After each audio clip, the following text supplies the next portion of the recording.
Imagine, if you will, a world where the boundaries of reality blur with the pixels of a screen.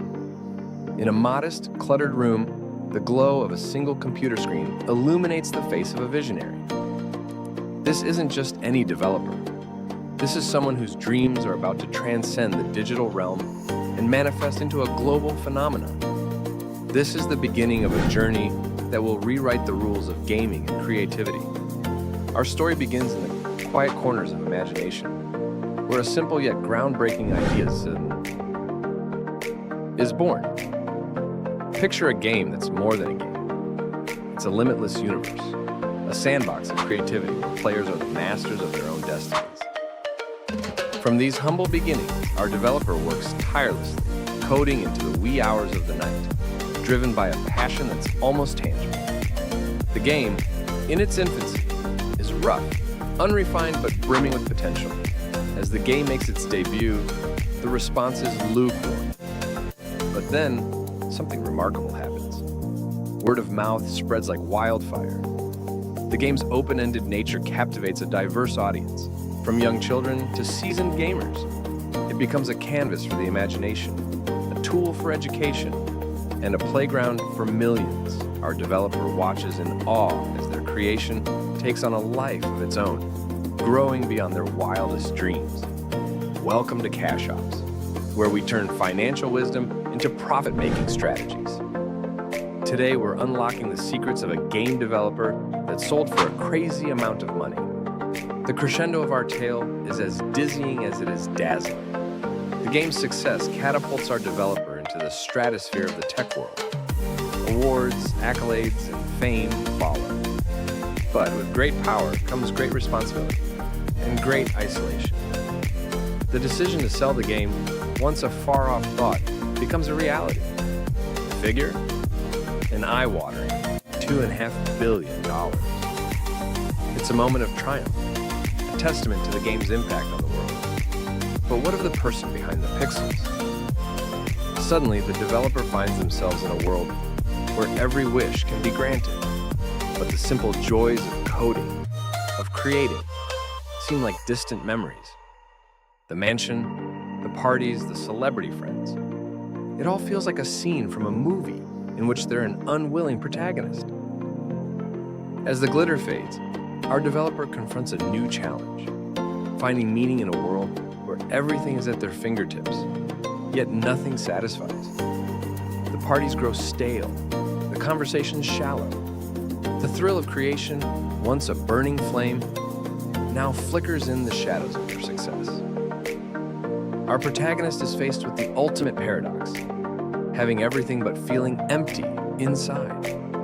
In this act of our story, we explore the depths of human nature, the quest for purpose, and the realization that happiness isn't found in accolades or wealth, but in the journey and the impact one leaves on the world. It's a poignant reminder that success, while intoxicating, can be as fleeting as a mirage in the desert.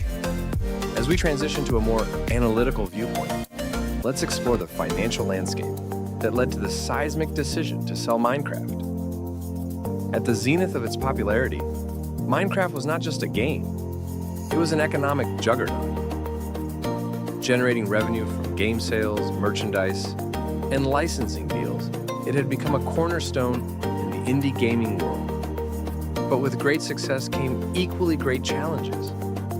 The decision to sell, from a purely financial perspective, made sense. The game's exponential growth had plateaued, presenting a strategic moment to maximize return on investment. Selling to a tech giant like Microsoft ensured not only a financial windfall, but also the resources to elevate the game to new heights. This move, however, was not merely about cashing in. It was about ensuring the longevity and legacy of Minecraft. For our developer, the decision was multifaceted. On one hand, the financial security was undeniable, a life-changing sum that most can only dream of. On the other hand, there was the emotional toll of parting with a creation that had become synonymous with their identity. This balance between financial gain and emotional loss is a critical aspect of the decision-making process. In the wake of the sale of Minecraft, our protagonists found themselves navigating uncharted waters. With billions in the bank, the world was seemingly at their fingertips. Yet, what followed serves as a cautionary tale of wealth mismanagement that is crucial for our viewers to understand. Initially, the spending appeared as one might expect, lavish, extravagant, but arguably justified given the newfound wealth. The purchase of a $70 million mansion in Beverly Hills, outbidding celebrities, set a precedent. However, it wasn't the assets themselves that marked the beginning of mismanagement, but rather the lack of a coherent plan for the wealth. As parties became more grandiose and investments more sporadic, it became clear having wealth and managing it are worlds apart. The developers' public displays of affluence masked a deeper struggle with finding purpose in wealth. This phase, characterized by impulsive spending and a drift from the principles that guided them during Minecraft's development, highlights a critical misstep. This part of our story is not about chastising wealth, but rather understanding its impact. The mismanagement stemmed not from the wealth itself, but from a departure from the values and discipline that previously defined our protagonist's life. It underscores the importance of financial literacy, particularly for those who find themselves suddenly wealthy. From this monumental decision, there are profound lessons to be gleaned, both financial and personal. Firstly, understanding the value of timing in financial decisions. The decision to sell was impeccably timed, capturing the peak of Minecraft's value. For our viewers, this underscores the importance of market awareness and the readiness to act when the time is right, whether it's a business sale, investment, or career move. Secondly, the significance of legacy and emotional investment. Our developer's journey reminds us that financial decisions are not made in a vacuum. They carry weight beyond the balance sheet, affecting our sense of purpose and fulfillment. It's crucial to weigh these emotional considerations, ensuring that our decisions align with our long-term goals and values. Lastly, embracing change and uncertainty.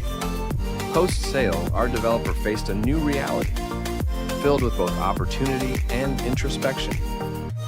This transition period is emblematic of the uncertainties we all face after major life decisions. The lesson here is to embrace change, learn from it, and allow it to guide you toward new horizons. As we conclude this epic saga, we're reminded of the beauty and simplicity, the joy in creation, and the importance of staying true to one's values. This isn't just the story of a game developer. It's a tale of every person who's dared to dream, to create, and to seek more from life. We invite you to reflect on this journey, to find your own path to fulfillment, and to remember that in the quest for greatness, it's the moments of struggle, the sparks of creativity, and the bonds we form that truly define us. The sale of Minecraft serves as a case study in navigating the complex interplay between financial success and personal fulfillment. It's a tale that resonates with anyone who stood at the crossroads of a major decision, weighing the scales of profit and passion.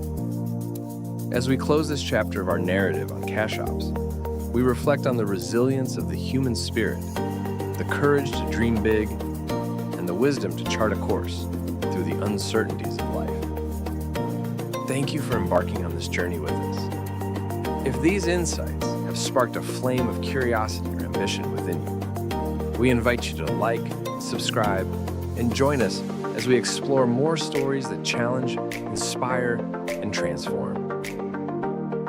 Remember, in the mosaic of success, each decision is a tile, colored by our values, fears, and dreams. It's through these decisions that we craft our legacy, painting a picture that's uniquely ours.